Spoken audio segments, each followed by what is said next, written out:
If you have inherited property and you filed for probate, you're probably getting tons of calls from investors that say they will buy your house as is for cash. Should you sell your house as is? Should you make repairs? Should you sell it off market? Should you sell it on market? That's a great question. My name is Nate Clark. I'm here in Austin, Texas. I help people all over Central Texas dealing with inherited probate properties, sell them week in and week out. So I'm here to answer your question. Let's get right into it. So one of the first things to be aware of when you have calls from cash buyers and investors is that these people are in the business of making money. Now, there are lots of situations where it can make sense to go to a cash buyer, but understand that the way they write their numbers and will give you an offer is based off of how much money they can make on the property. That's not a bad thing. Everybody has to make money, but this is something to be aware of, and the way they run their numbers. Now, if your house is in great condition and it will qualify for a loan, it doesn't have any major issues like wood rot, like major systems that have malfunctioned, or stuff that might prevent a loan from being able to close, almost always, universally, the best case scenario is to put it on the market, let as many people see it as possible, and get offers from buyers that are going to own or occupy the property. That means they're going to buy it, they're going to move into it, they're going to get a loan. That's the highest and best use for a single family property, is somebody buying it to live in it. Now, when those owner-occupant buyers are looking at their house, how are they going to value it? They're going to look at houses in the surrounding area. They're going to compare the price, the condition, the size. Basically, they're going to be making a comparison of the features and benefits of all the houses that have sold in the surrounding area. Somebody who's buying it as an investor is going to value the property differently. What they're going to do is they're going to look at the house in its as-is condition, and then they're going to look at repaired, updated, improved comparable sales to determine how much they could sell it for once they make repairs to the property. As a rule of thumb, what they are going to do is they're going to give you 70% of the after repair value and then deduct what they estimate to be the cost to do those repairs.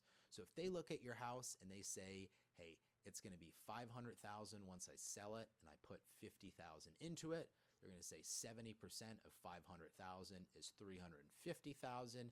Take out the $50,000 cost of doing those repairs, and the greatest value they can buy it for is $300,000. Now, in some instances where there are tons of repairs to be done to the property and the seller has no cash up front, you just want to get rid of it, you say, I don't care, I own it outright, I don't care if I'm taking a bit of a loss on it.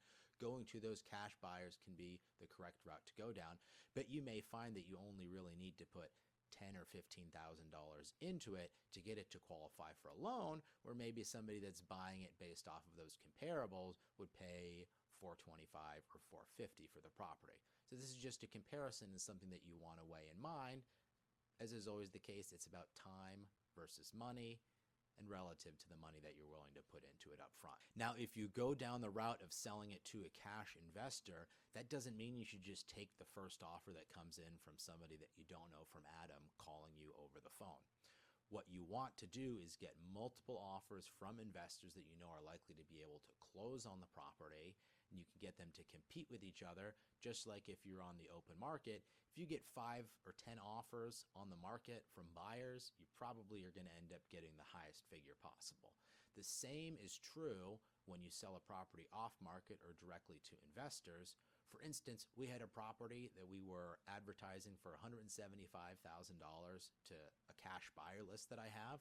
We got multiple offers that came in between $150,000 and $170,000, and the high offer came in for $230,000. So it was $55,000 over what we were asking for the property and $60,000 over the next best offer. So this is exactly why you want to create demand. You want to work with multiple buyers. You want to get the most amount of money humanly possible. Now, if you want to get into renovating, doing a whole bunch of crazy stuff to the property to sell it for top dollar, that's something we can talk about in another video. We recently had a sale where we put $200,000 into the property, replaced everything, new roof, new air conditioning systems, new flooring. We had great contractors that did the work at a great price, and the seller ended up selling for over 7 figures. It ended up being a really positive return on investment, and it went under contract much faster than the other houses in the neighborhood. But this should answer your questions about selling as is, putting it on the market, or selling it off market to cash buyers. If you're dealing with inherited properties and you have any questions about how this might relate to your situation, this is what I do day in and day out, helping people on the market, helping people off the market, working with cash buyers and investors. I'm happy to take a look at your situation. I've put all my contact information down below.